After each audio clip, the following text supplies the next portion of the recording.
Écoutez attentivement, car ce que je m'apprête à révéler va briser votre compréhension des raisons pour lesquelles l'humanité reste spirituellement aveugle, malgré des milliers d'années d'enseignements mystiques.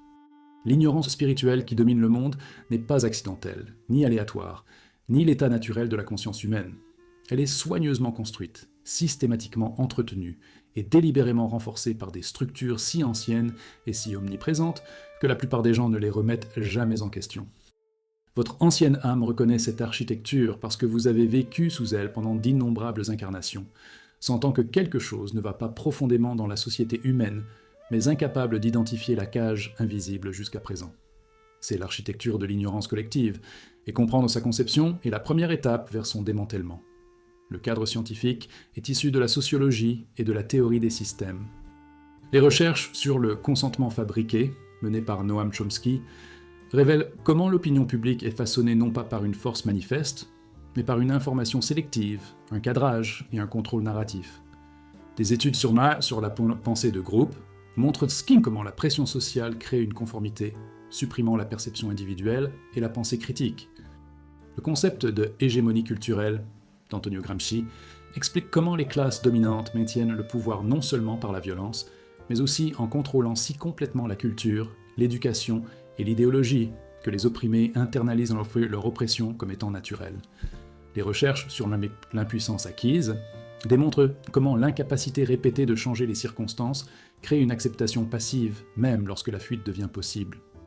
L'analyse des systèmes disciplinaires par Michel Foucault montre comment les institutions, écoles, hôpitaux, prisons, créent des corps dociles qui s'autorégulent selon les normes sociales. Appliquée spirituellement, l'humanité a été systématiquement entraînée à l'impuissance spirituelle, acceptant la conscience matérielle comme seule réalité parce que chaque institution renforce ce mensonge.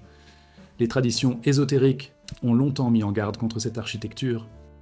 Les gnostiques enseignaient que les archontes, des entités ou forces parasites, créaient une fausse réalité pour emprisonner les étincelles divines, se nourrissant de l'ignorance et de la souffrance humaine. Qu'il soit littéral ou métaphorique, l'enseignement est précis. Il existe un système qui profite de l'inconscient humain et travaille activement à son entretien.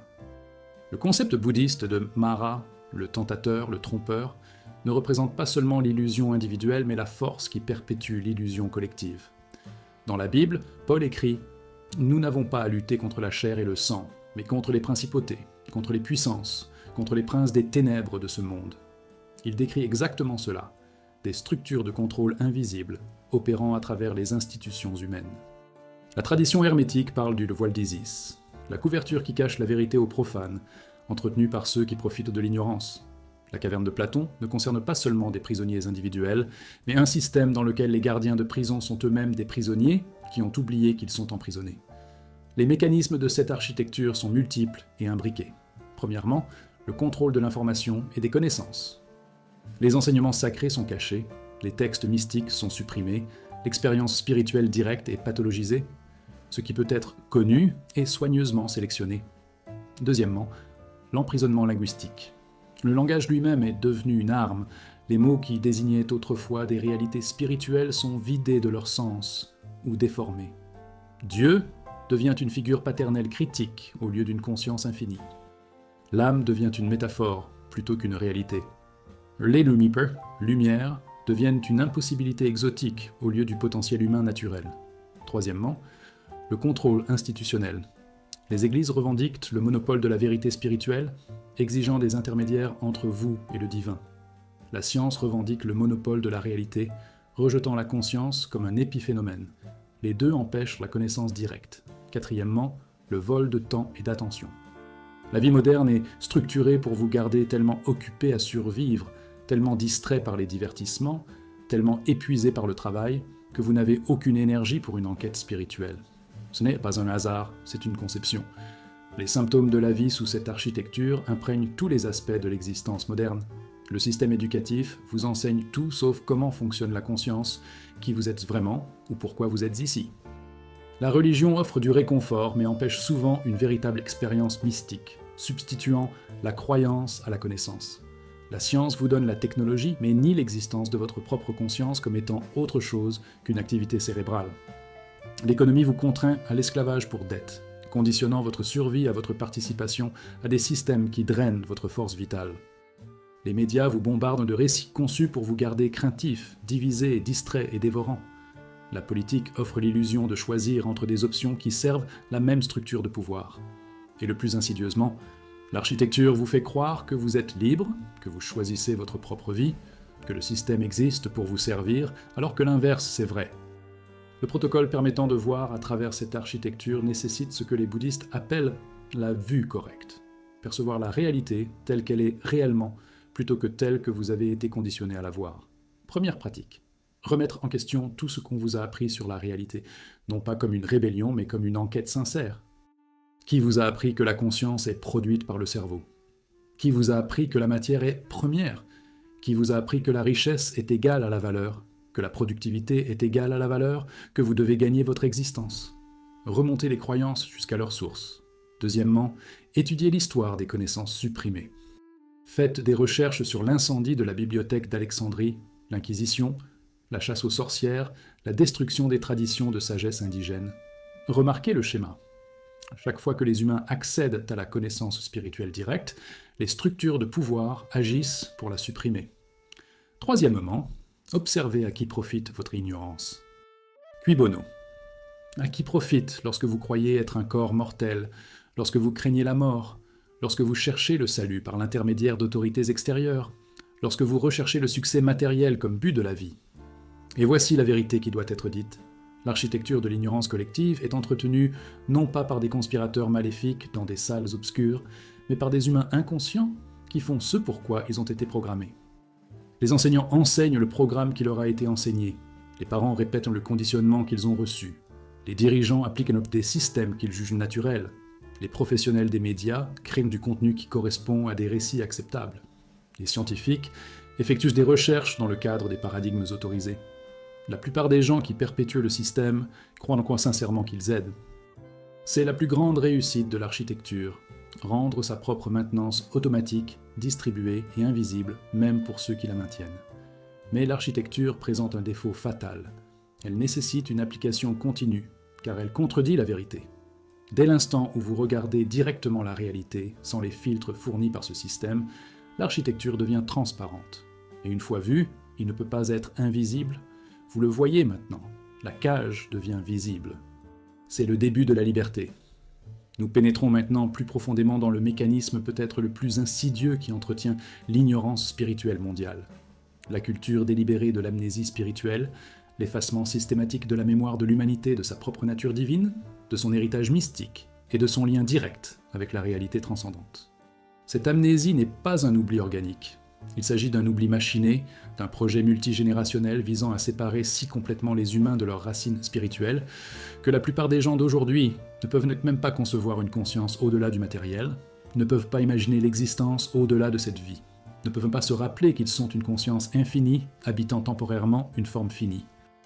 Votre âme ancienne porte des traces de ce qui a été oublié, c'est pourquoi vous ressentez ce sentiment douloureux qu'il manque quelque chose d'essentiel, que vous saviez autrefois, quelque chose d'essentiellement important dont vous ne pouvez plus vous souvenir. La recherche psychologique sur la mémoire et l'identité révèle le mécanisme.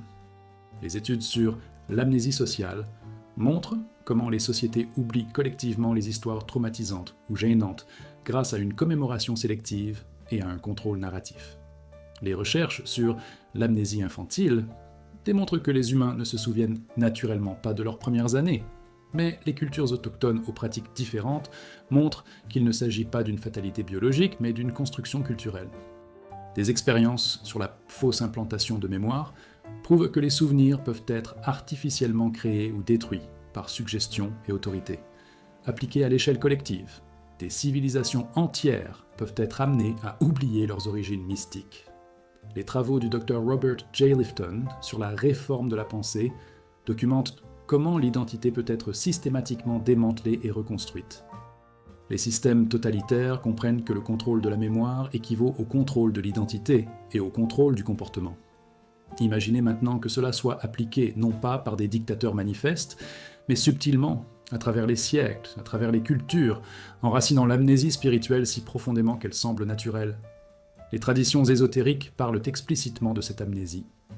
La théorie de l'anamnèse de Platon enseigne qu'apprendre, c'est en fait se souvenir. Les âmes connaissaient toute la vérité avant la naissance, mais l'oubliaient en s'incarnant.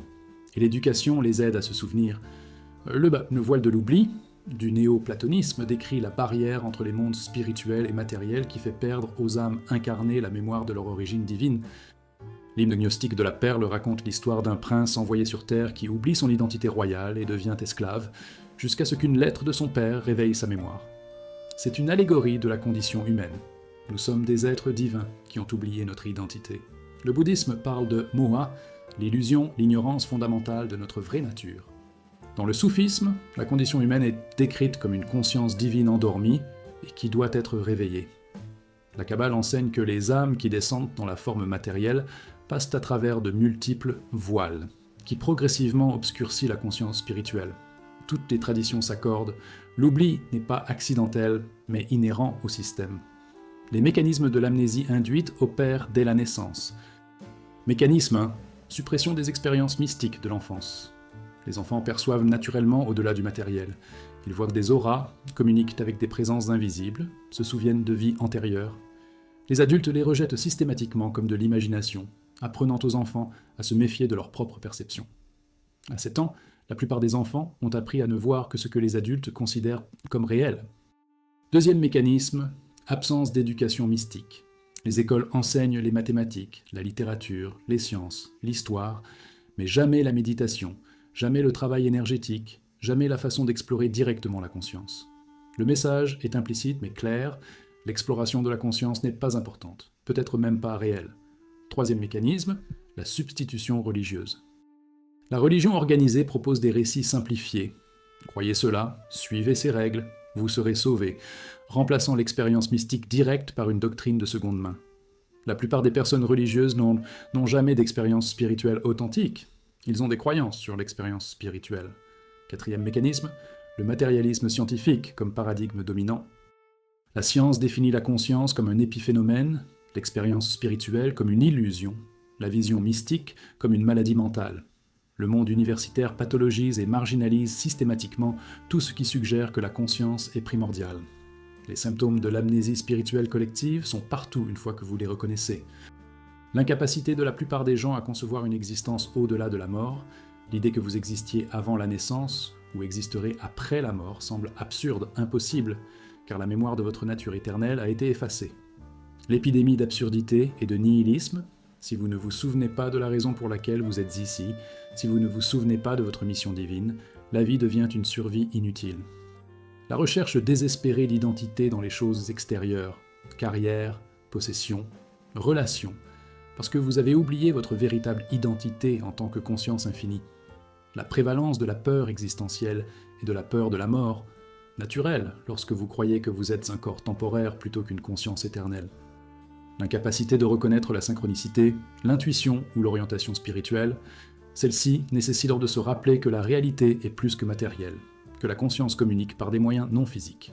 Le protocole pour se remettre d'une amnésie spirituelle commence par reconnaître que vous souffrez d'amnésie.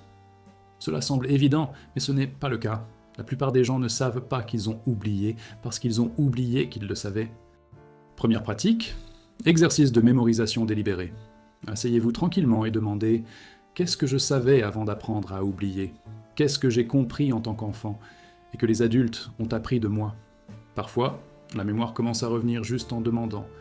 Deuxièmement, étudiez votre propre biographie pour avoir un aperçu de la vérité. Y a-t-il eu des moments, peut-être dans l'enfance, peut-être pendant une crise, peut-être dans la nature, où le voile s'est brièvement levé et où vous avez vu davantage ? Ce n'étaient pas des hallucinations, c'étaient des moments où l'amnésie échouait temporairement. Troisièmement, examinez ce qu'on vous a appris à ne pas penser. Remarquez les sujets qui vous semblent interdits, les questions que vous avez appris à ne pas poser. Souvent, la vérité réside précisément là où la recherche a été interdite. Quatrièmement, adhérez aux traditions de sagesse ancestrale. Vos ancêtres, quelle que soit votre lignée, avaient des pratiques mystiques avant que la colonisation, la christianisation et la modernisation ne les effacent. Récupérer ces traditions peut déclencher la mémoire génétique, la mémoire raciale, la mémoire de l'âme. Et voici la vérité qui brise l'amnésie. Vous ne pouvez qu'oublier ce que vous saviez autrefois, ce qui signifie qu'au plus profond de vous, le souvenir existe toujours. Vous n'apprenez pas de nouvelles informations dans cet enseignement. Vous vous souvenez de ce que votre âme a toujours su. L'amnésie est superficielle, conditionnée, entretenue uniquement par un renforcement continu. Arrêtez le renforcement et la mémoire revient naturellement. Comme une personne qui se remet d'une suggestion hypnotique, une fois que vous réalisez que vous avez été programmé pour oublier, la programmation commence à se dissoudre. Cela se produit déjà au moment où vous lisez ces mots, les souvenirs remuent, la reconnaissance se fait jour. Vous commencez à vous rappeler que vous avez choisi de vous incarner, que vous êtes venu ici avec un but précis, que vous êtes bien plus que ce corps et cette personnalité temporaire. L'amnésie a servi à quelque chose, vous permettant de jouer pleinement au jeu humain, mais il est maintenant temps de vous en souvenir pendant que vous êtes encore dans le jeu. C'est le moment de l'évolution. Jouez avec une pleine mémoire. L'amnésie disparaît. Laissez-vous souvenir. Vous savez ce que vous êtes. Vous l'avez toujours su. Nous sommes maintenant confrontés à l'une des révélations les plus troublantes sur la raison pour laquelle l'ignorance spirituelle domine. Les valeurs de l'humanité ont été systématiquement inversées, créant un monde où le sacré est traité comme profane et le profane est vénéré comme sacré.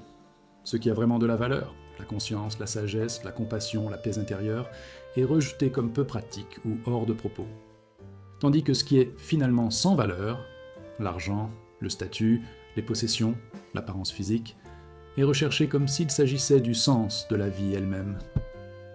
Cette inversion n'est pas une évolution culturelle organique, c'est un sabotage spirituel délibéré, un renversement si complet que la plupart des gens passent leur vie entière à courir après ce qui ne peut pas les satisfaire, tout en ignorant ce qui les satisferait réellement. Votre ancienne âme ressent le mal de ce monde inversé, c'est pourquoi vous ne vous êtes jamais vraiment intégré à la société normale. Votre âme se souvient de l'époque où les valeurs étaient alignées sur la vérité. Le cadre sociologique appelle cela fausse conscience ou hégémonie culturelle, le phénomène par lequel les classes dominées internalisent les valeurs de leurs dominateurs, poursuivant des objectifs qui servent le système plutôt qu'elles-mêmes. Les recherches sur la publicité et la psychologie du consommateur révèlent comment les désirs sont fabriqués. On vous apprend à vouloir des choses que vous ne vouliez pas naturellement, créant ainsi des besoins artificiels qui stimulent l'activité économique, mais vous laissent perpétuellement insatisfait. Les études sur l'adaptation hédonique montrent que les acquisitions matérielles procurent une brève satisfaction suivie d'un retour au malheur initial, alors que la culture de consommation est conçue autour de ce cycle. L'économie comportementale démontre que les humains méjugent systématiquement ce qui les rendra heureux, surévaluant l'argent et le statut, tout en sous-évaluant les relations, le sens et la paix intérieure. Il ne s'agit pas d'un échec individuel, c'est une mauvaise orientation systématique. L'inversion des valeurs est inscrite dans le système opérationnel culturel. Chaque tradition de sagesse décrit cette inversion comme la racine de la souffrance. Dans la Bhagavad Gita, Krishna décrit le monde comme ayant des valeurs bouleversées. L'éternel est traité comme temporaire, le temporaire comme éternel, le réel comme irréel, l'irréel comme réel. Jésus a constamment inversé les valeurs de sa culture. Les derniers seront les premiers, et les premiers seront les derniers. Il est plus facile à un chameau de passer par le trou d'une aiguille qu'à un riche d'entrer au ciel. Bienheureux les pauvres en esprit. Il pointait du doigt l'inversion, démontrant que le succès mondain indique souvent un échec spirituel. Le Bouddha a enseigné que les valeurs conventionnelles, rechercher le plaisir, éviter la douleur, accumuler des biens, sont précisément ce qui cause la souffrance. Le Tao Te Ching déclare « Quand les gens voient certaines choses comme belles, d'autres deviennent laides. Quand les gens voient une certaine chose comme bonne, d'autres deviennent mauvaises. Toutes les valeurs dualistes sont des inversions de l'unité. L'allégorie de Platon de la caverne représente des prisonniers qui croient que les ombres sont la réalité et rejetteraient n'importe qui en leur montrant le soleil, une description parfaite de l'humanité rejetant la vérité au profit d'une illusion confortable. Les mécanismes créant cette inversion sont sophistiqués et multicouches. Premièrement, des systèmes économiques, exigeant une croissance infinie sur une planète finie. Cette impossibilité est entretenue en créant une pénurie et des désirs artificiels, en convainquant les gens qu'ils ont besoin de choses dont ils n'ont pas besoin, qu'elles sont insuffisantes sans acquisitions externes. Le capitalisme inverse les valeurs, en faisant de la richesse la mesure de la valeur, transformant les humains en marchandises valorisées par leur productivité économique. Deuxièmement, des hiérarchies de statut récompensant les mauvaises qualités. La société élève la richesse, le pouvoir, la renommée, l'attrait physique, des attributs qui n'ont aucune corrélation avec la sagesse, la compassion ou la conscience. Les véritables évolués, les mystiques, les sages, les éveillés, sont marginalisés, tandis que les spirituellement inconscients sont célébrés s'ils sont riches ou célèbres. Troisièmement, des systèmes éducatifs qui forment à l'emploi plutôt qu'à l'éducation. On vous apprend quoi penser, pas comment penser, quoi faire, pas qui être. L'ensemble du programme vous prépare à la participation économique et non à la compréhension de la conscience ou du but.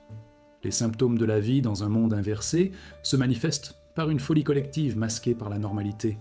Les gens occupent des emplois qu'ils détestent pour acheter des choses dont ils n'ont pas besoin pour impressionner des gens qu'ils n'aiment pas, et appellent en cela du succès. Les célébrités sont vénérées même si elles n'ont aucune sagesse à offrir. Les hommes politiques sont puissants même s'ils n'ont aucune autorité morale. Les entreprises évaluées à des milliards ne produisent rien de véritable valeur, tandis que les enseignants et les infirmières qui créent de la valeur réelle sont sous-payés. Le divertissement représente une industrie qui pèse des milliers de milliards de dollars, tandis que la contemplation est considérée comme une perte de temps. La distraction est plus disponible que jamais, tandis que l'attention devient de plus en plus rare et précieuse. La nourriture qui empoisonne coûte moins cher que la nourriture qui nourrit. Les systèmes qui créent la maladie profitent du traitement de la maladie qu'ils ont créé.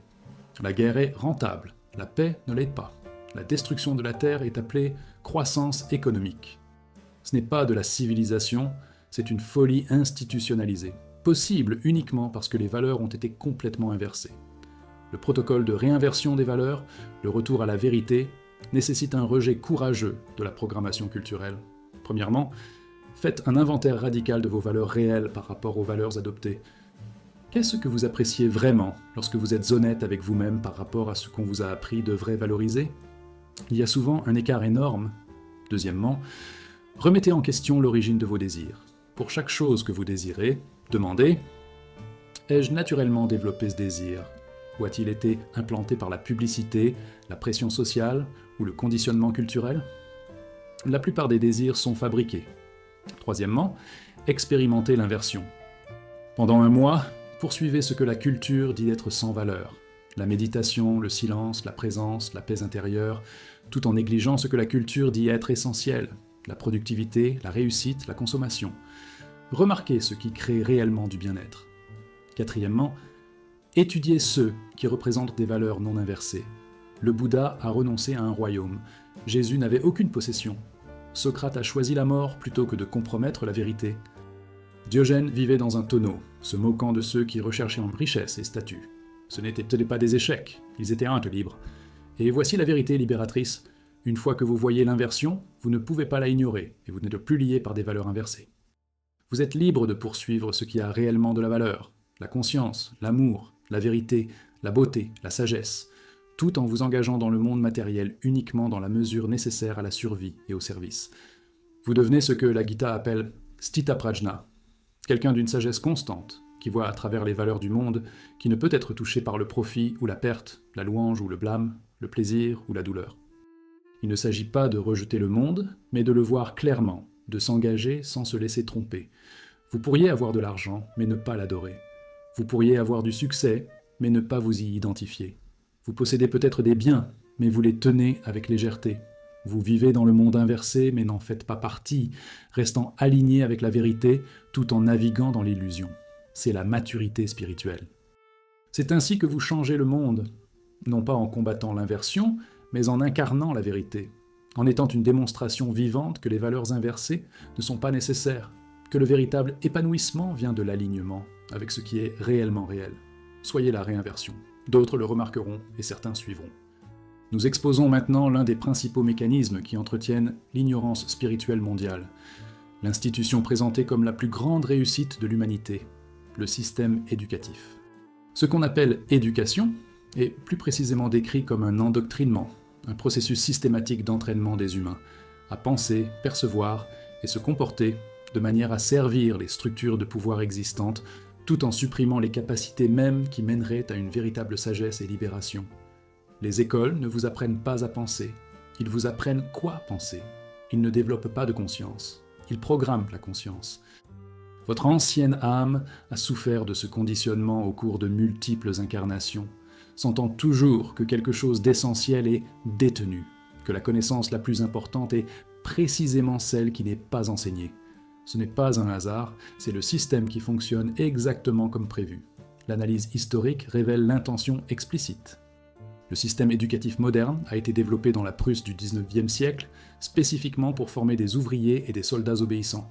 Elle a ensuite été adoptée à l'échelle mondiale parce qu'elle répondait aux besoins du capitalisme industriel en matière de travail docile et prévisible. John Taylor Gatto, ancien professeur de l'année dans l'État de New York, l'a largement documenté. Les écoles enseignent la dépendance intellectuelle, la dépendance émotionnelle, l'estime de soi provisoire et la tolérance de surveillance. Autant de qualités qui créent des populations gérables mais détruisent la pensée indépendante. La structure elle-même, assise en rangée, recevant des informations de l'autorité sans poser de questions, étant évaluée par des tests standardisés, est une formation, pas une éducation. Les recherches sur la psychologie éducative révèlent comment les écoles utilisent le conditionnement comportemental, récompense et punition, pour façonner le comportement. Les études sur les biais pédagogiques montrent comment les manuels scolaires omettent systématiquement certaines histoires, perspectives et réalités. Ce qu'on ne vous enseigne pas est aussi important que ce qu'on vous enseigne. Le système tout entier est conçu pour produire la conformité, pas la conscience. Les traditions ésotériques ont toujours distingué entre l'éducation exotérique, adaptée aux masses, et l'éducation ésotérique, réservée aux initiés. Les écoles de mystère d'Égypte, de Grèce et d'Inde enseignaient des connaissances publiquement acceptables, tout en cachant les enseignements les plus profonds. Pourquoi ? Parce que la connaissance, c'est le pouvoir, et que ceux qui sont au pouvoir restreignent l'accès aux connaissances transformatrices. Platon a écrit différents enseignements pour différents publics, des dialogues exotériques destinés à la consommation publique, des enseignements ésotériques pour l'académie. Les écoles pythagoriciennes avaient des niveaux d'initiation, avec de profonds enseignements mathématiques et spirituels révélés uniquement à ceux qui s'en étaient montrés dignes. Jésus parlait en paraboles aux foules, mais en expliquait le sens en privé aux disciples. Les enseignements kabbalistiques étaient réservés aux hommes juifs mariés de plus de 40 ans. Ce n'était pas de l'élitisme, c'était la reconnaissance que certaines connaissances nécessitent une préparation, que donner des enseignements puissants à des esprits non préparés peut causer du tort. Mais l'éducation moderne fait le contraire.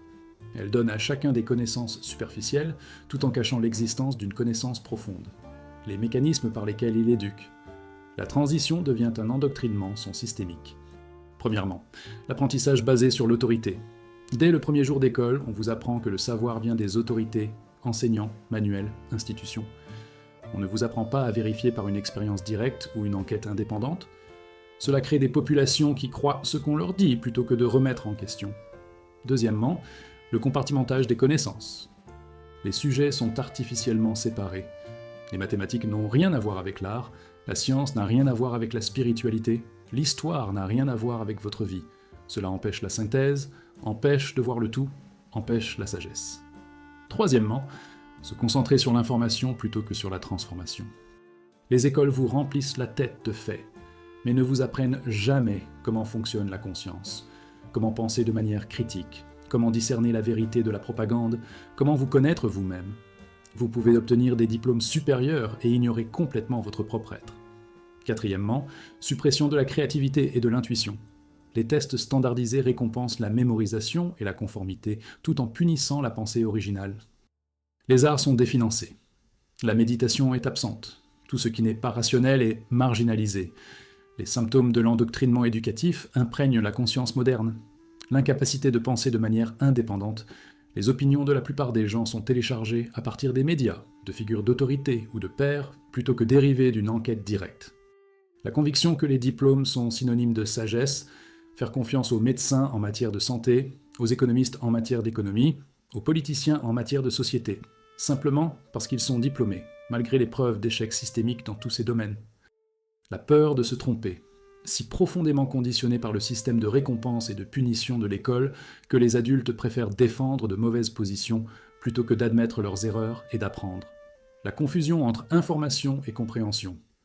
Les gens croient que connaître les faits signifie comprendre la réalité et que Google les rend sages. L'incapacité de faire une synthèse entre les domaines, des experts qui connaissent leur domaine restreint mais ne peuvent pas voir les modèles, les connexions ou une vue d'ensemble. La dépendance à l'égard d'une validation externe, le besoin d'approbation, de notes, de références pour se sentir précieux, plutôt que d'une connaissance intérieure. Le protocole pour se déprogrammer de l'endoctrinement éducatif nécessite un désapprentissage délibéré. Premièrement, cultiver l'humilité intellectuelle. Reconnaissez qu'une grande partie de ce que vous savez est une croyance téléchargée lors du conditionnement de l'enfance. Soyez prêt à tout remettre en question, en particulier les idées dont vous êtes certain. Deuxièmement, s'engager dans un apprentissage autodirigé. Choisissez des sujets qui vous intéressent vraiment. Apprenez par l'expérience et l'expérimentation directe. Faites confiance à votre propre perception et à votre raisonnement. Devenez votre propre professeur. Troisièmement, étudiez ce que les écoles n'enseignent pas. Études de conscience, mysticisme, travail énergétique, psychédélique, méditation, astrologie, alchimie, matières sont systématiquement exclues du programme. Souvent, ce qui est exclu est ce qui a le plus de valeur. Quatrièmement, pratiquez la pensée non duelle. Les écoles forment la pensée binaire, bien, mal, bien, mauvais, nous, eux. La réalité est paradoxale, non duelle, multidimensionnelle. Apprenez à contenir des contradictions sans résolution. Et voici la vérité révolutionnaire. La véritable éducation ne consiste pas à remplir un vase vide, mais à allumer une flamme. Le mot « éducation » vient du latin « eduxere », extraire, non introduire. La véritable éducation fait ressortir votre sagesse innée, votre connaissance inhérente, le but de votre âme. C'est pourquoi les enseignements anciens utilisent souvent des questions plutôt que des réponses, dialogue socratique, koan zen, enquête spirituelle. Le rôle de l'enseignant est de vous aider à vous souvenir de ce que vous savez déjà au niveau de l'âme, et non de vous programmer avec des informations extérieures. Vous n'avez pas besoin de plus d'éducation. Vous avez besoin d'une déprogrammation de l'éducation que vous avez reçue. Vous n'avez pas besoin d'apprendre, vous devez désapprendre. Supprimez le conditionnement et ce qui reste est la sagesse, non acquise mais révélée. C'est l'éducation qui vaut la peine d'être reçue. Apprendre à voir ce qui a toujours été visible, savoir ce que vous avez toujours su, être ce que vous avez toujours été. Tout le reste n'est qu'endoctrinement. Rejetez-le. Nous sommes aujourd'hui confrontés à la perversion peut-être la plus tragique qui entretient l'ignorance spirituelle dans le monde, la transformation de la religion, qui devrait être le lien direct de l'humanité avec le divin, en une arme de contrôle, de division et de suppression spirituelle. Ce qui était autrefois des enseignements mystiques destinés à éveiller la conscience a été systématiquement corrompu en système de croyances dogmatiques qui maintiennent les gens spirituellement endormis tout en prétendant offrir le salut. Votre ancienne âme a été témoin de cette militarisation au fil des siècles, voyant de véritables chemins spirituels détournés par des structures de pouvoir, voyant des mystiques assassinés par les religions mêmes fondées par des mystiques. C'est l'inversion ultime. Transformer les outils de libération en instruments de servitude. Les preuves historiques sont indéniables et largement documentées.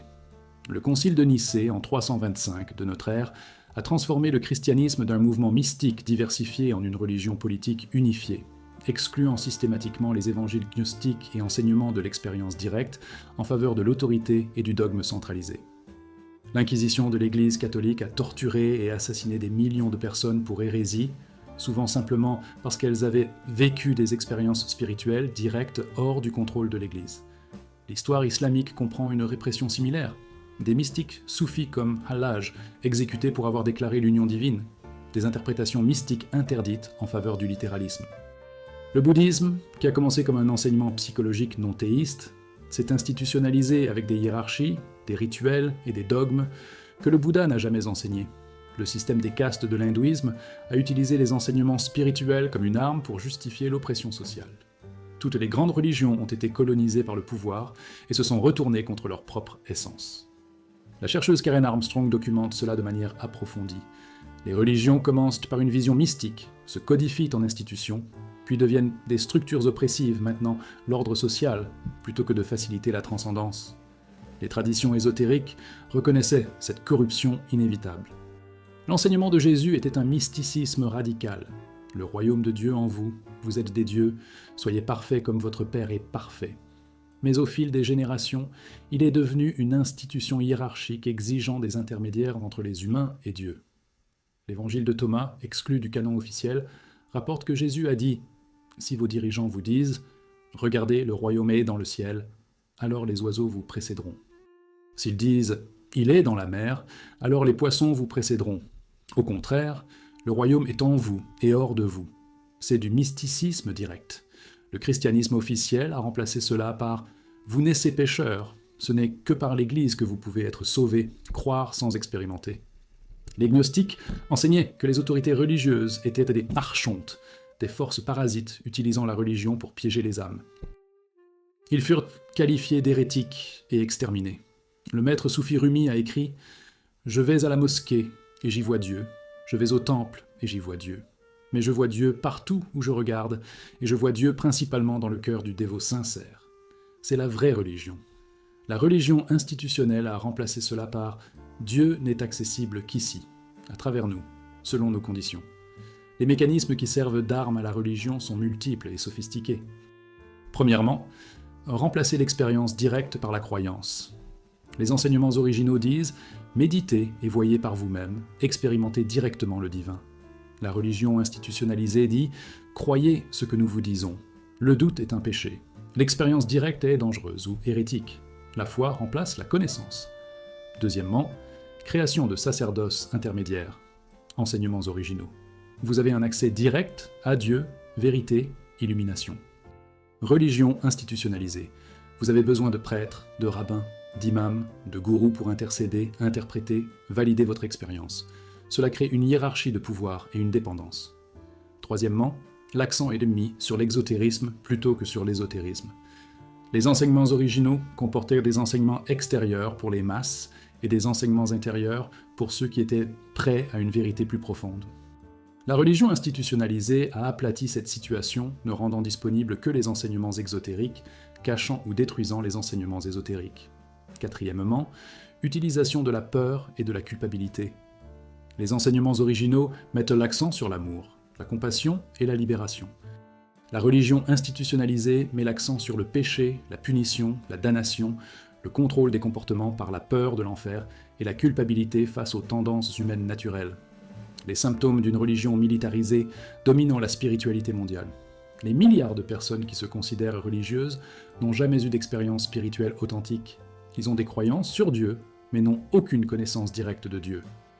La religion crée plus de division que d'unité, plus de guerre pour la religion qu'autre chose, plus de haine justifiée par les Écritures que d'amour généré par la pratique. Les abus du clergé et la corruption institutionnelle sévissent dans toutes les grandes religions. Ceux qui prétendent représenter l'autorité divine utilisent leur position pour s'exploiter, agresser et s'enrichir. Matérialisme spirituel, évangile de la prospérité, méditation commercialisée, gourou célèbre, spiritualité comme marchandise, les enseignements originaux rendus gratuits sont désormais vendus sous forme de produits. Moralité sélective, des religions obsédées par le comportement sexuel tout en ignorant l'injustice systémique, la pauvreté et la guerre. Utiliser des textes anciens écrits pour des contextes spécifiques pour justifier l'oppression moderne. Le protocole pour retrouver une spiritualité authentique nécessite de contourner ou de transcender la religion institutionnelle. Premièrement, faire la distinction entre religion et spiritualité. La religion est une institution, un dogme, un système de croyance. La spiritualité est une expérience directe, une relation personnelle avec la transformation divine et intérieure. Vous pouvez être spirituel sans être religieux. On peut être religieux sans être spirituel. Choisissez la spiritualité. Deuxièmement, étudiez les enseignements mystiques originaux au sein des traditions. Chaque religion a un noyau mystique. Les mystiques chrétiens, le soufisme dans l'islam, la kabbale dans le judaïsme, le tantra et l'advaita dans l'hindouisme, le zen dans le bouddhisme. Accédez aux enseignements sources, pas aux interprétations institutionnelles. Troisièmement, pratiquez les méthodes d'expérience directe.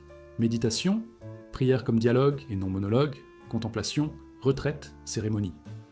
Des méthodes qui produisent réellement, ce sont des expériences, pas seulement des croyances. Quatrièmement, faites confiance à votre propre autorité spirituelle. Aucun prêtre, gourou ou texte ne sait mieux que votre propre expérience directe. Validez les enseignements par une vérification personnelle, et voici la vérité libératrice que la vraie religion a toujours enseignée. Vous n'êtes pas séparé du divin en quête de réunion, vous êtes le divin oubliant temporairement sa nature. Jésus, moi et le Père sommes un. Les Upanishads, Tattvam Asi, tu es cela. Les soufis, partout où vous vous tournez, vous trouverez la face d'Allah. Les mystiques de toutes les traditions ont réalisé la même vérité à travers l'expérience directe. La séparation est une illusion. Vous êtes déjà ce que vous cherchez. Le royaume est à l'intérieur.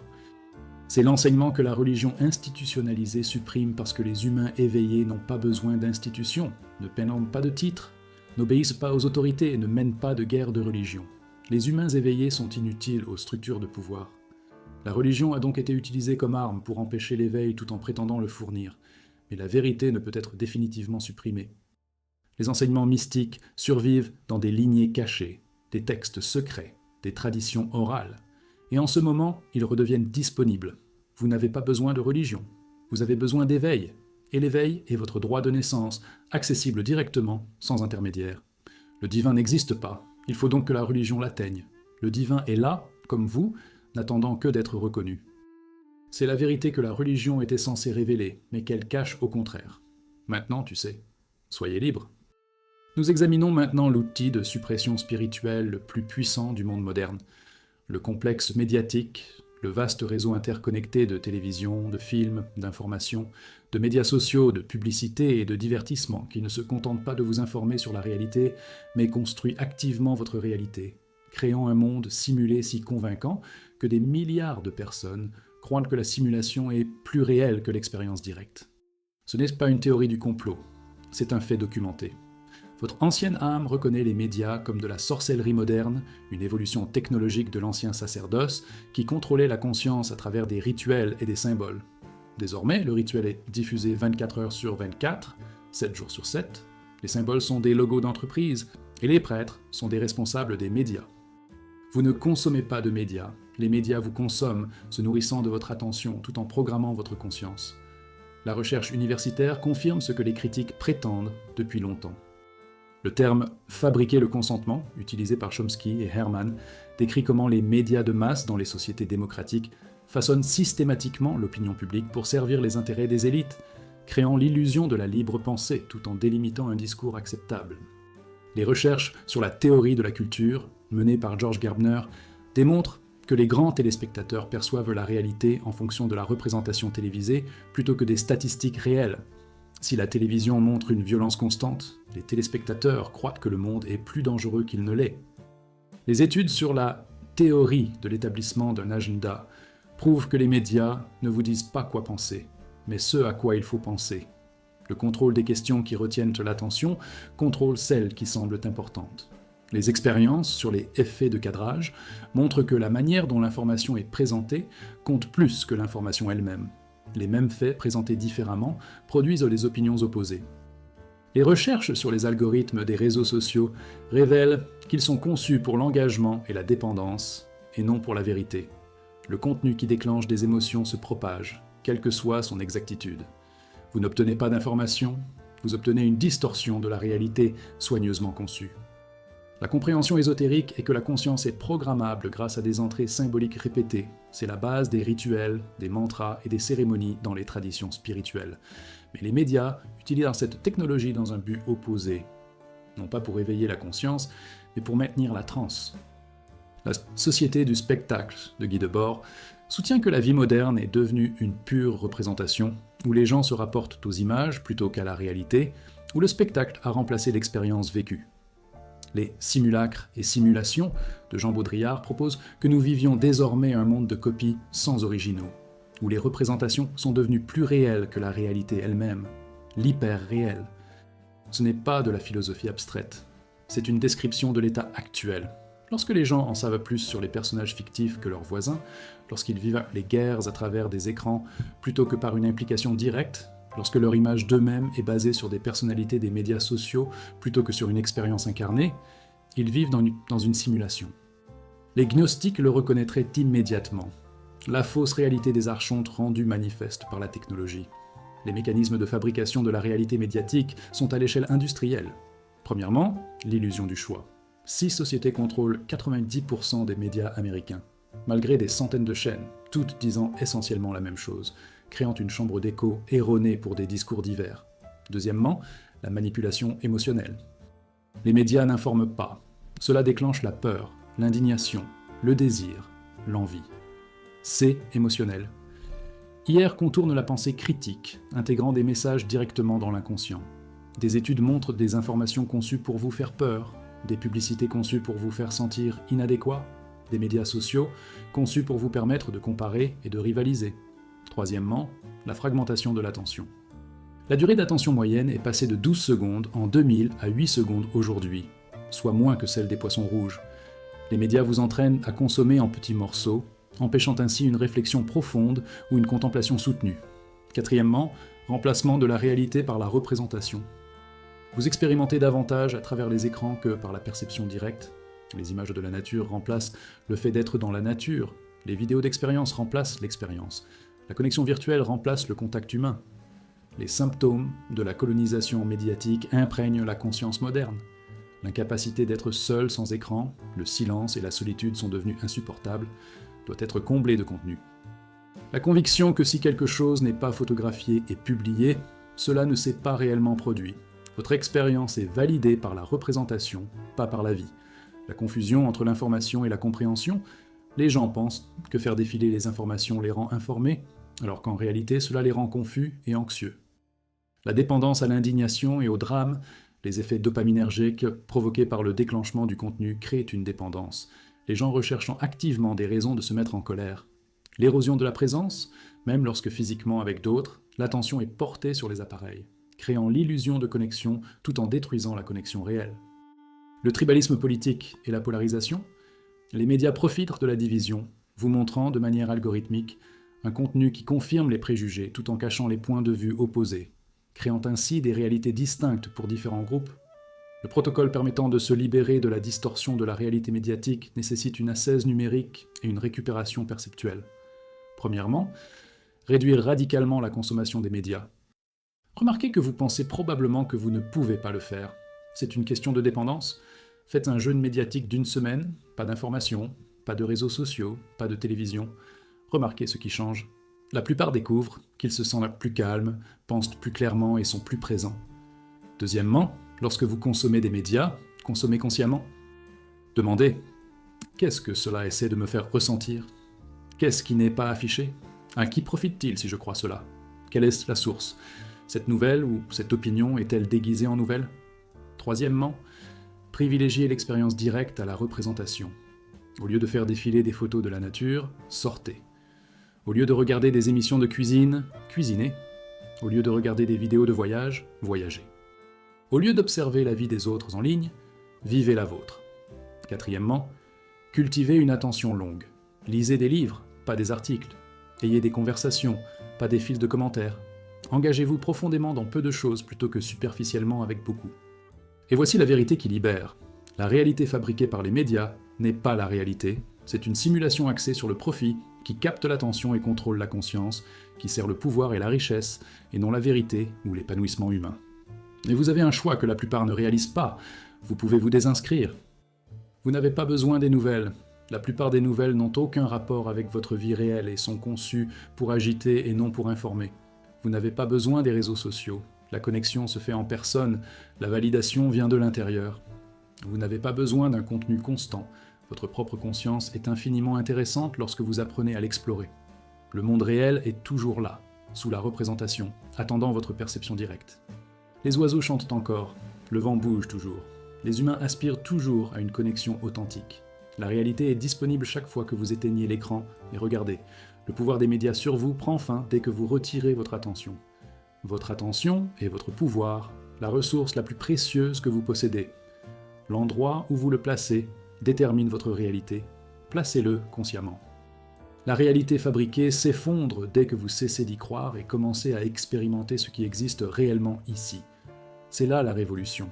Ne pas combattre les médias, mais les rendre hors de propos, en vivant dans la réalité plutôt que dans la représentation. La réalité gagne quand vous la choisissez. Nous sommes désormais confrontés à la religion dominante du monde moderne, non pas le christianisme, l'islam ou le bouddhisme, mais le matérialisme, la foi incontestée qui compte est tout ce qui existe, que la conscience est un sous-produit de la chimie du cerveau, que la richesse est égale à la valeur, et que l'accumulation de choses physiques constitue le succès. Il ne s'agit pas simplement d'un système économique ou d'une position philosophique, c'est une secte au sens le plus vrai du terme. Un système de croyances maintenu par l'endoctrinement, imposé par la pression sociale et défendu avec ferveur religieuse par ses adeptes qui ne peuvent imaginer aucune autre manière d'organiser la réalité. Votre ancienne âme reconnaît cela comme la prison spirituelle ultime, car le matérialisme ne se contente pas de nier la transcendance. Il la rend littéralement impensable, créant une boucle fermée dans laquelle seul le matériel est considéré comme réel, et tout ce qui suggère le contraire est rejeté comme une illusion. Le matérialisme scientifique qui domine la pensée moderne était né d'une véritable enquête, mais s'est durci en mauvais. Des philosophes comme Descartes ont séparé l'esprit de la matière, créant ainsi le dualisme. Puis, le réductionnisme matérialiste a complètement éliminé l'esprit, affirmant que la conscience n'est que de simples processus électrochimiques dans les neurones. Malgré le fait que cela crée un paradoxe impossible, la conscience s'observant elle-même et prétendant qu'elle n'existe pas, ce point de vue domine le monde universitaire. Le neuroscientifique qui étudie la conscience affirme que la conscience est une illusion tout en utilisant la conscience pour parvenir à cette conclusion. Thomas Nagel, philosophe, a écrit « Mind and Cosmos », en affirmant que le néo-darwinisme matérialiste est presque certainement faux, parce qu'il ne peut pas rendre compte de la conscience, et pourtant, il a été vicieusement attaqué par l'establishment scientifique pour cette hérésie. David Chalmers a identifié le problème difficile de la conscience, expliquant comment l'expérience subjective naît de la matière objective, que les matérialistes n'ont pas résolu et ne peuvent sans doute pas résoudre. Pourtant, la foi persiste. La matière est première, la conscience est secondaire ou inexistante. Ce n'est pas de la science, c'est une idéologie déguisée en science. Les traditions ésotériques ont toujours enseigné le contraire. La conscience est primaire, la matière est dérivée. L'enseignement védantique, seul Brahman est réel, le monde est illusoire. La conscience crée l'apparence de la matière, et non l'inverse. La philosophie idéaliste, de Berkeley à Schopenhauer, soutenait que l'esprit crée le monde que nous percevons. La mécanique quantique a découvert l'effet observateur. La réalité change en fonction de l'observation, suggérant que la conscience affecte la matière à un niveau fondamental. Pourtant, la culture dominante l'ignore, s'accrochant au matérialisme malgré ses échecs explicatifs. Pourquoi ? Parce que le matérialisme est au service du pouvoir. Si la conscience est primordiale, si la réalité spirituelle existe, si les humains sont plus que des machines biologiques, alors les structures de pouvoir actuelles perdent leur légitimité. Mais si les humains ne sont que de la matière, ils peuvent être traités comme des ressources, des marchandises, des consommateurs, des travailleurs, des objets à gérer plutôt que des âmes à honorer. Le matérialisme est la philosophie de l'exploitation, et il a été transformé en un culte qui ne doit pas être remis en question. Les mécanismes qui entretiennent le culte du matérialisme sont partout. Premièrement, des systèmes économiques exigeant un culte de l'argent. Le capitalisme élève la richesse au rang de valeur ultime, créant un véritable culte de l'argent, où la valeur se mesure en monnaie, le succès se mesure en accumulation, et la valeur humaine est assimilée à la valeur nette. C'est une pensée religieuse, l'argent est Dieu, le shopping est un sacrement, la publicité est une écriture sainte, la pauvreté est un péché. Deuxièmement, la culture de consommation comme substitut à la pratique spirituelle. Le vide laissé par le manque de connexion spirituelle est comblé par la consommation. Acheter des choses donne un sens temporaire, faire du shopping un but temporaire, les possessions fournissent une identité temporaire. Mais rien de matériel ne peut combler le vide spirituel, donc le cycle continue sans fin. Troisièmement, le matérialisme scientifique comme orthodoxie imposée. Le monde universitaire, la médecine et la psychologie fonctionnent tous à partir d'hypothèses matérialistes. Tout ce qui suggère que la conscience est plus que l'activité cérébrale est marginalisé en tant que pseudoscience, le mysticisme est pathologisé comme une maladie mentale, l'expérience spirituelle est expliquée comme un dysfonctionnement neurologique. Cela crée une prison intellectuelle où seules les explications matérialistes sont acceptables. Les symptômes du culte matérialiste dominent la vie moderne. L'équation entre richesse et valeur. Les milliardaires sont admirés quelle que soit la manière dont la richesse a été acquise ou la personnalité démontrée, tandis que les pauvres sont blâmés pour la pauvreté, quelles que soient les causes systémiques. La réduction des humains à des unités économiques. Vous êtes valorisé par votre productivité, par votre contribution au PIB, par votre pouvoir d'achat. Les enfants, les personnes âgées et les personnes handicapées qui ne produisent pas économiquement sont considérés comme des fardeaux. L'épidémie d'absurdité, si nous ne sommes que des machines biologiques qui cesseront d'exister à la mort, pourquoi est-ce important ? La vision matérialiste du monde ne fournit aucune base de sens, d'objectif ou de valeur, créant ainsi un vide existentiel. La destruction de l'environnement. Si la Terre n'est qu'une matière morte à exploiter plutôt qu'un système vivant à honorer, la destruction est inévitable. L'incapacité de concevoir des solutions non matérielles, chaque problème doit être résolu avec la technologie, l'argent ou une intervention physique, car ce sont les seuls outils reconnus par le matérialisme. Le protocole pour échapper à la secte matérialiste nécessite de la reconnaître comme une secte et de la déprogrammer consciemment. Premièrement, Examinez vos croyances sur la conscience. Croyez-vous que vous êtes votre corps ou avez-vous un corps? Croyez-vous que la conscience est produite par le cerveau ou que le cerveau est un instrument utilisé par la conscience? Ce ne sont pas des questions scientifiques. La science ne peut pas y répondre. Ce sont des hypothèses métaphysiques qui façonnent l'ensemble de votre vision du monde. Deuxièmement, expérimentez la réalité non matérielle.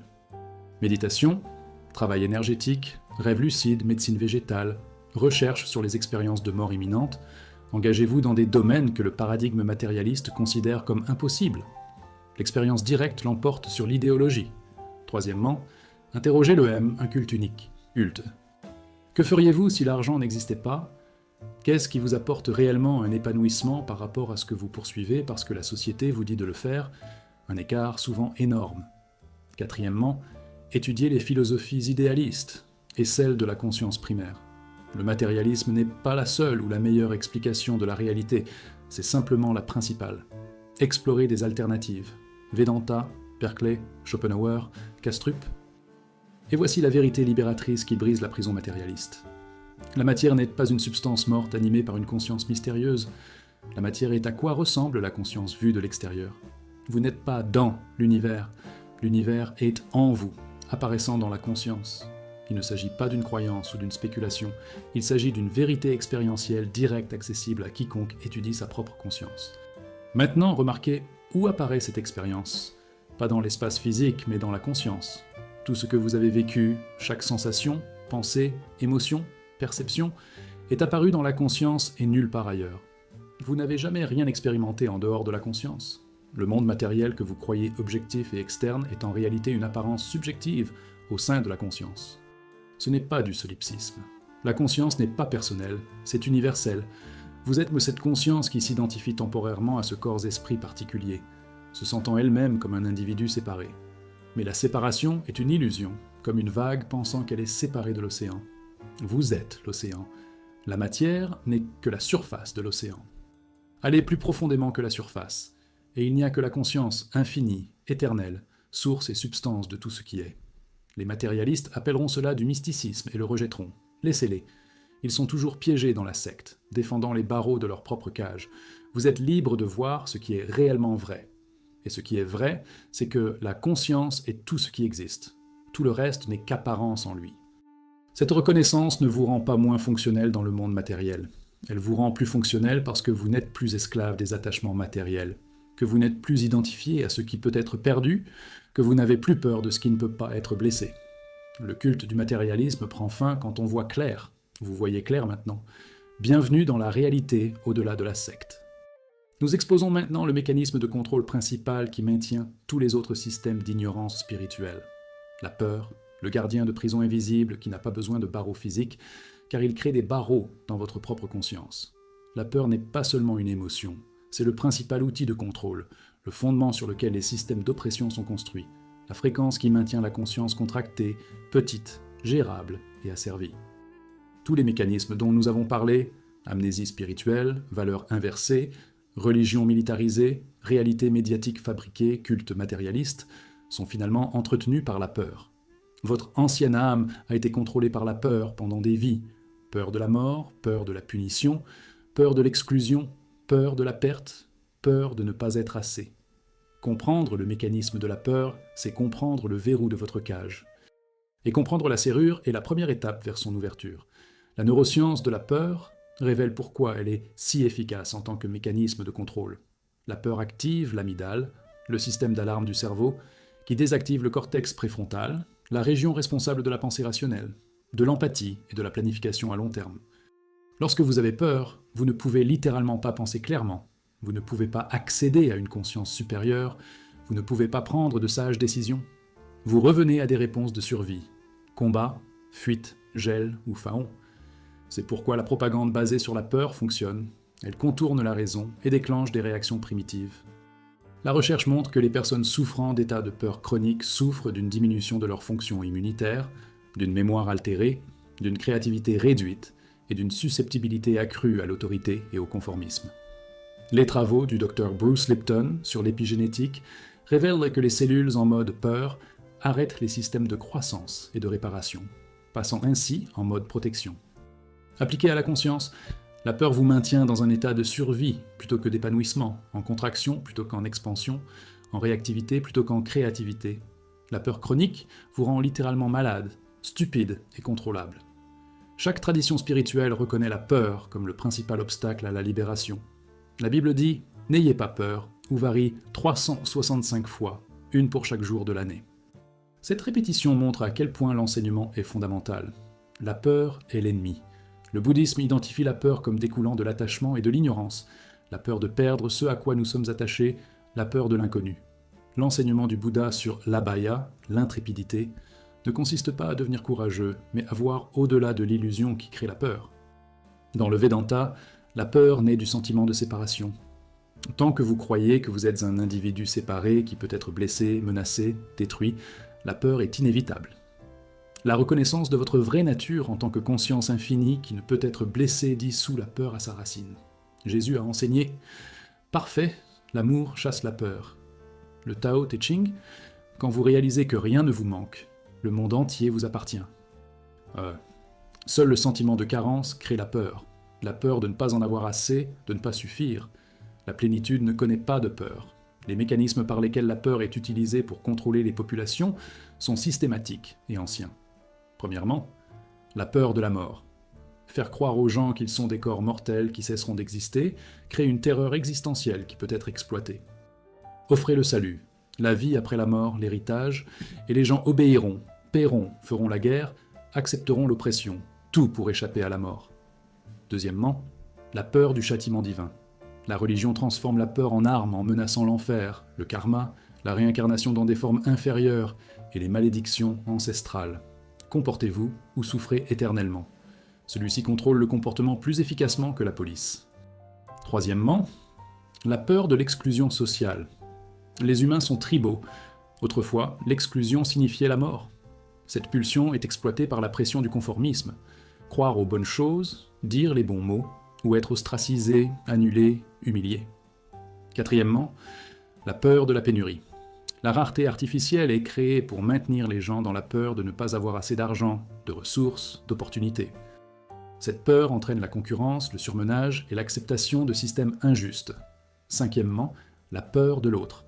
La propagande crée la peur des étrangers, d'autres races, religions, nations, idéologies, justifiant la violence, la discrimination et le contrôle. Les symptômes d'une vie sous contrôle fondée sur la peur imprègnent la conscience moderne.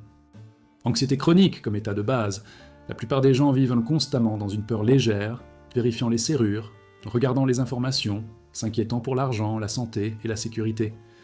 L'incapacité d'être présent, la peur vit dans le passé, regrets, honte, traumatisme, ou dans le futur, inquiétude, peur, catastrophisme, jamais dans le présent, de sorte que la conscience basée sur la peur ne peut pas accéder au moment présent où la paix existe.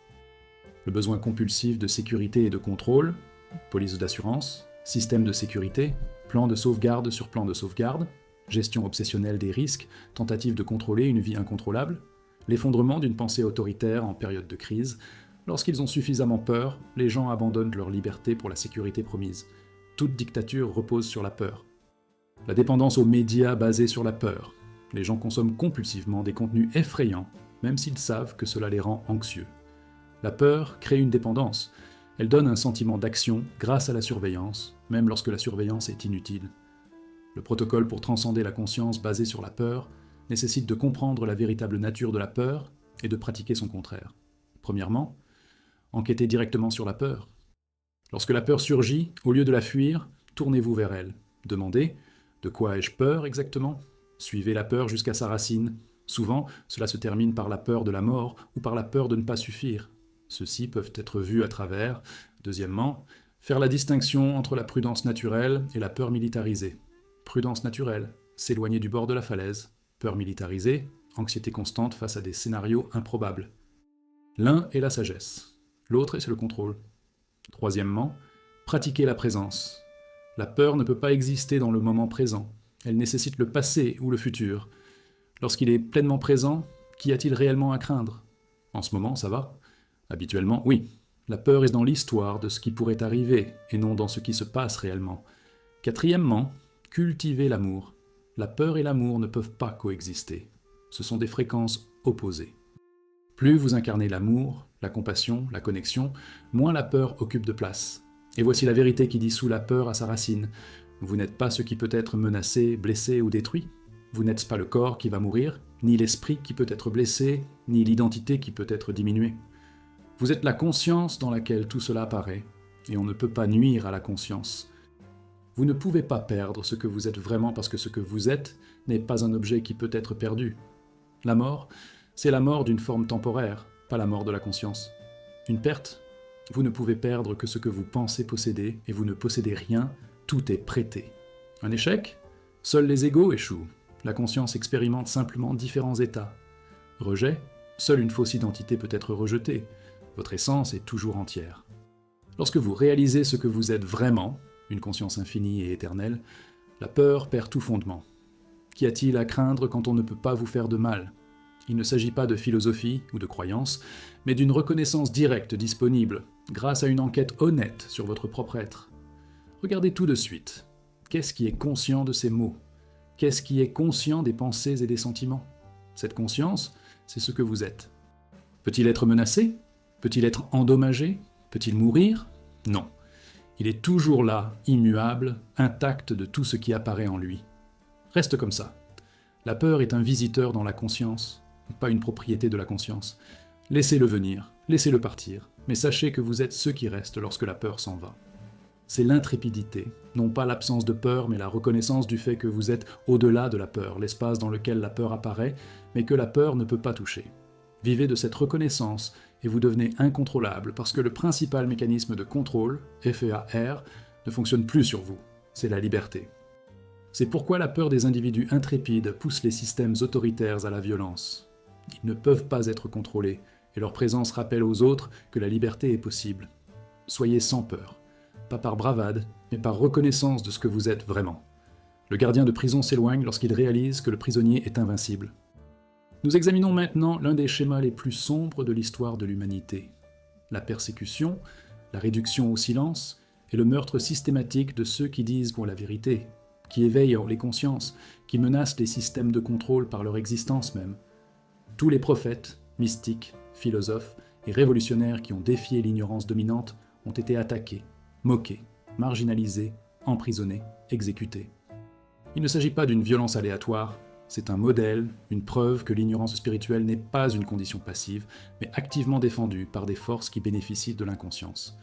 Votre ancienne âme a peut-être été persécutée lors d'incarnations précédentes, c'est pourquoi dire « votre vérité » entraîne désormais une peur viscérale, une mémoire cellulaire de ce qui arrive aux ceux qui disent la vérité. Comprendre ce schéma est essentiel car la persécution continue aujourd'hui sous des formes plus subtiles, et le reconnaître permet de dire la vérité malgré les risques. Le bilan historique est indéniable et horrible. Socrate a été exécuté pour avoir corrompu la jeunesse, en enseignant la pensée critique. Jésus a été crucifié pour avoir défié l'autorité religieuse et politique. Giordano Bruno a été brûlé vif pour avoir enseigné que l'univers est infini et peuplé d'autres mondes. Galilée a été contraint de renoncer à son héliocentrisme sous la menace de la torture. L'Inquisition a assassiné d'innombrables mystiques et libres penseurs.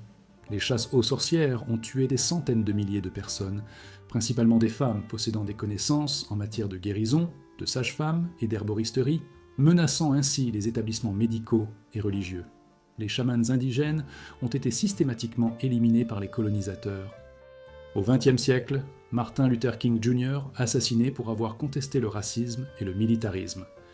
Malcolm X assassiné pour avoir évolué au-delà de l'idéologie.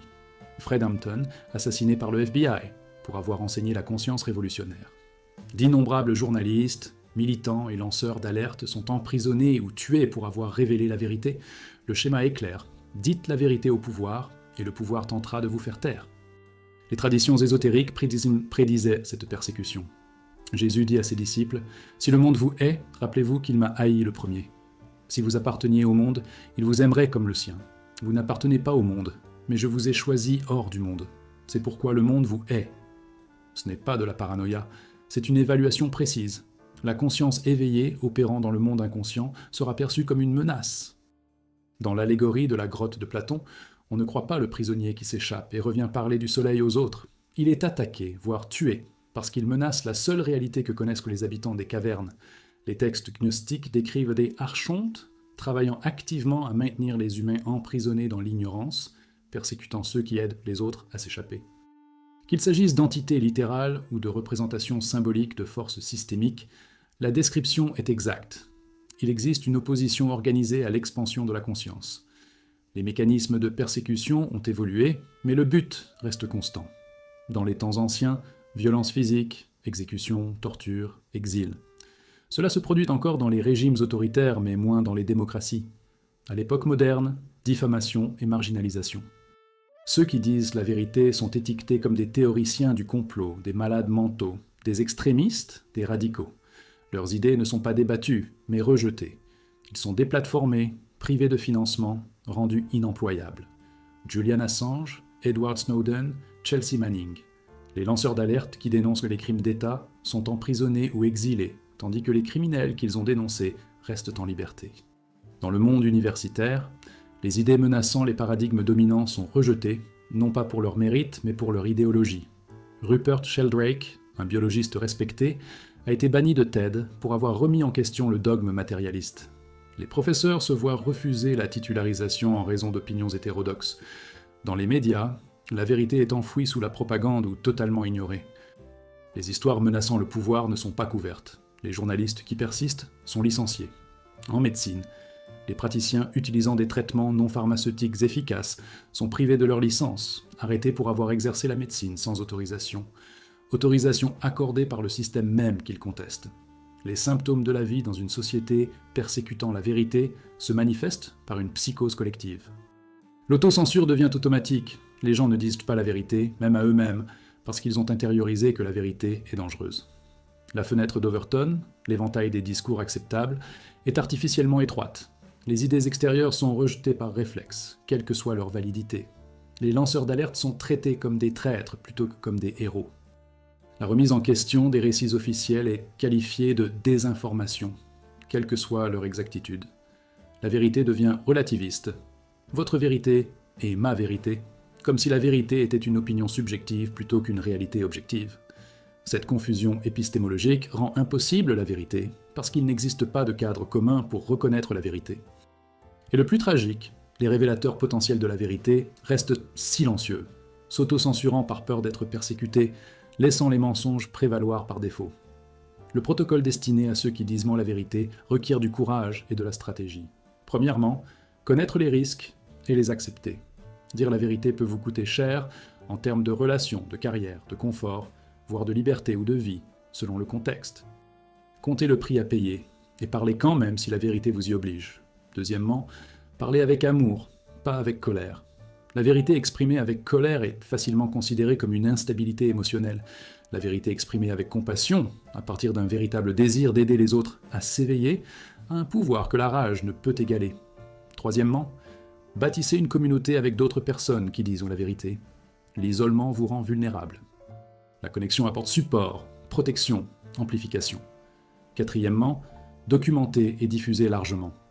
La suppression de la vérité est plus difficile lorsque l'information est distribuée sur de nombreuses plateformes, de nombreux lieux et de nombreuses personnes. Cinquièmement, soyez prêts à vous tromper.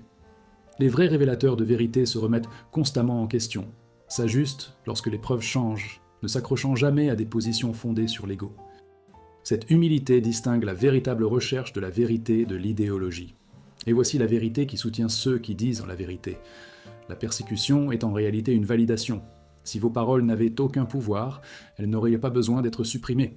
Le fait que ceux qui disent la vérité soient attaqués prouve que la vérité menace les structures de pouvoir existantes, ce qui signifie que la vérité a un potentiel de transformation. Tous ceux qui disent la vérité ont persécuté des graines qui pourraient fleurir des générations plus tard. La mort de Socrate a assuré la survie de ses enseignements. La crucifixion de Jésus a créé une religion mondiale. L'incendie de Brno a contribué à mettre fin au géocentrisme. Les martyrs ne sont pas des victimes, ce sont des héros dont le sacrifice fait progresser la conscience. Et voici la vérité la plus profonde.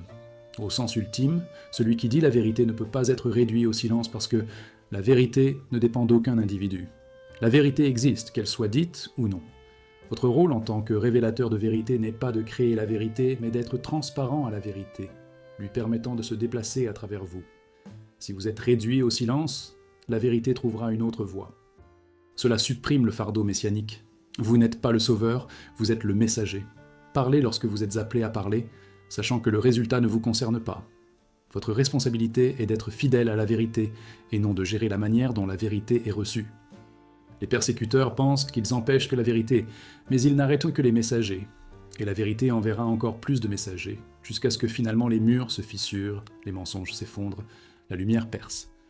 Vous faites partie de ce processus. Dites votre vérité. Laissez-les faire ce qu'ils veulent.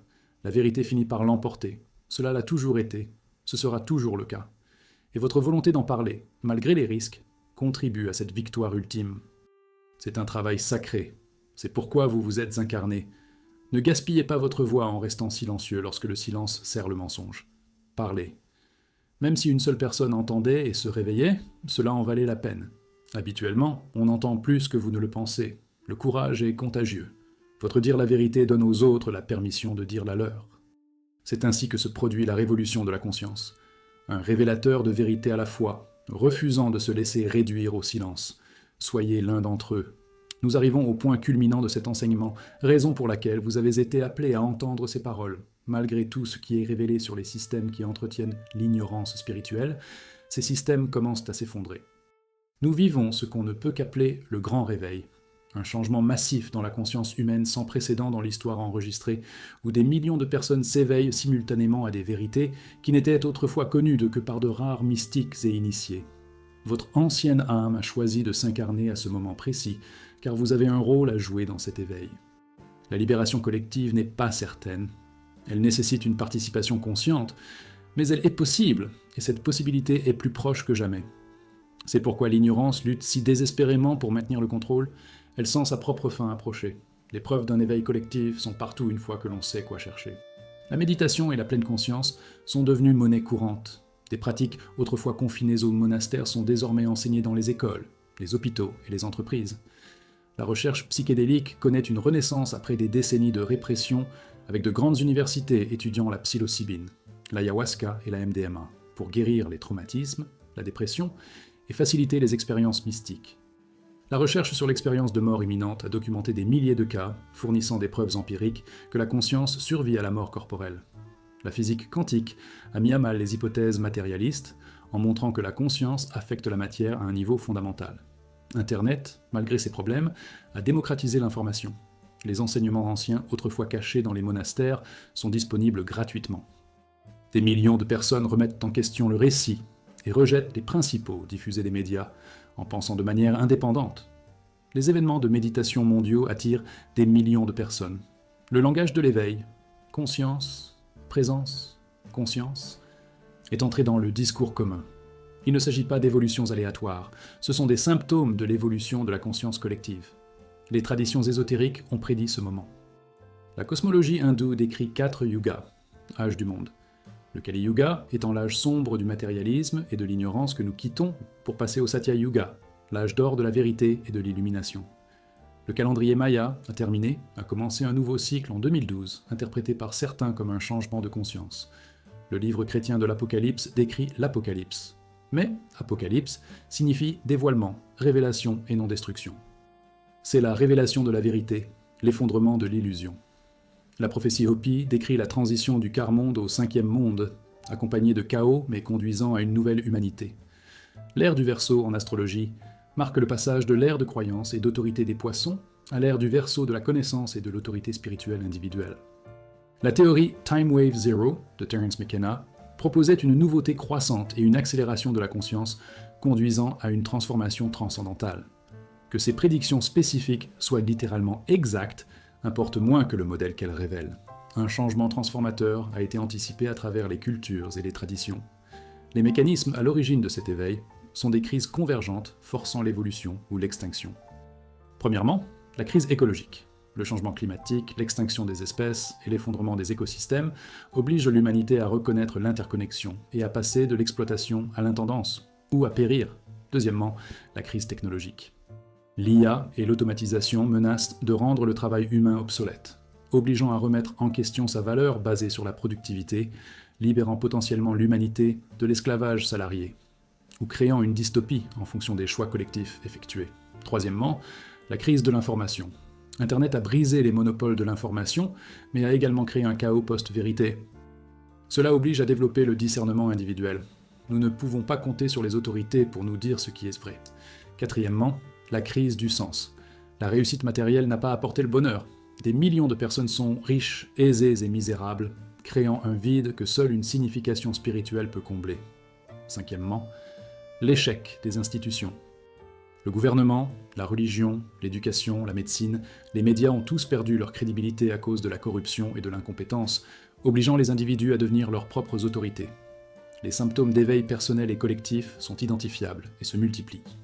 Individus, éveil spontané de la Kundalini, expérience mystique sans drogue, réorientation soudaine de la vie vers le sens plutôt que l'argent, abandon de carrière pour un but, guérison d'un traumatisme, développement de capacités intuitives. Collectif, intérêt accru pour la méditation, la médecine végétale, le travail énergétique, la sagesse ancienne, le rejet croissant du matérialisme et de la culture de consommation, les mouvements pour la justice, l'écologie, les droits des peuples autochtones, reconnaissance de l'interconnexion, discours sur la conscience, la conscience devenue normale, les jeunes générations remettent en question tout ce que les générations précédentes ont accepté. Il ne s'agit pas là d'une utopie, c'est une tendance observable. Oui, il y a aussi des réactions négatives, fondamentalisme, autoritarisme, violence. Mais cela aussi est un symptôme de l'agonie de l'ancien paradigme. Les systèmes ne s'effondrent pas tranquillement. Ils se battent. Nous sommes en transition, connaissant simultanément l'effondrement de l'ancien et l'émergence du nouveau. Le protocole pour participer à l'éveil collectif nécessite de comprendre son rôle. Premièrement, faites votre propre travail intérieur. Vous ne pouvez pas contribuer à l'éveil collectif en étant vous-même inconscient. Méditez, remettez en question, guérissez les traumatismes, voyez au-delà des illusions, éveillez-vous à votre vraie nature. Ce n'est pas égoïste, c'est essentiel. Deuxièmement, soyez le changement.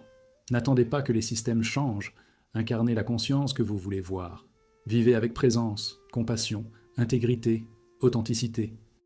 Votre fréquence affecte le champ collectif. Troisièmement, partagez la vérité avec habileté. Pas de prosélytisme agressif, mais aller à la rencontre des gens là où ils sont, leur offrir des perspectives, semer des graines. Certains entendront, d'autres non. Ce n'est pas votre problème. Quatrièmement, construire de nouvelles structures. Ne vous contentez pas de critiquer les anciens systèmes, créez des alternatives, de nouveaux modèles éducatifs, de nouveaux modèles économiques, des communautés intentionnelles, des entreprises coopératives, des réseaux décentralisés. Cinquièmement, connectez-vous avec d'autres éveilleurs. Vous n'êtes pas seul, des millions de personnes se réveillent. Trouvez votre tribu, amplifiez-vous, coordonnez-vous. Et voici la vérité ultime. Le grand réveil n'est pas quelque chose qui pourrait arriver, il se produit maintenant, vous en faites partie, et son succès dépend des choix qui sont faits à ce moment-là. Chaque personne qui s'éveille augmente la probabilité que d'autres s'éveillent grâce à la résonance morphique, à l'effet du centième singe et à l'influence de la conscience collective. Chaque système qui s'effondre crée un espace pour de nouveaux systèmes alignés sur la conscience. Chaque mensonge exposé révèle davantage de vérité. La trajectoire n'est pas prédéterminée. Nous pourrait échouer, pourrait sombrer dans la dystopie, pourrait nous détruire. Mais l'éveil est possible, et la possibilité suffit. Vous lisez ces mots parce qu'une partie de vous a choisi l'éveil. Honorez ce choix. L'ignorance qui a dominé pendant des millénaires est en train de perdre son emprise. Pas facilement, pas pacifiquement, mais inexorablement. Le vieux monde est en train de mourir. Le nouveau monde est en train de naître. Vous êtes la sage-femme, c'est pourquoi vous êtes ici. C'est votre moment. Pas demain, pas après que vous soyez prêt, maintenant. La libération collective nécessite votre libération individuelle, le changement nécessite votre changement. Réveillez-vous et vous réveillez le monde. Ce n'est pas une métaphore, c'est un mécanisme. Nous sommes une conscience collective qui se vit comme des êtres séparés. Votre éveil est l'éveil collectif lui-même, se produisant à travers votre forme particulière. Alors, réveillez-vous. Pas pour vous seul, mais pour tous les êtres, pour l'espèce, pour la planète, pour la conscience elle-même qui a oublié sa nature et qui se souvient maintenant à travers vous, à travers des millions de personnes comme vous, à travers le grand réveil, qui ne peut être arrêté parce que c'est la vérité qui se reconnaît. L'ignorance dominait parce que la conscience dormait. La conscience se réveille. C'est la chose la plus importante qui se passe actuellement sur Terre. Et vous? Oui, vous qui lisez ces mots, c'est vous qui êtes en train d'arriver. Soyez ce que vous êtes. L'éveil, c'est vous. Bienvenue à la maison.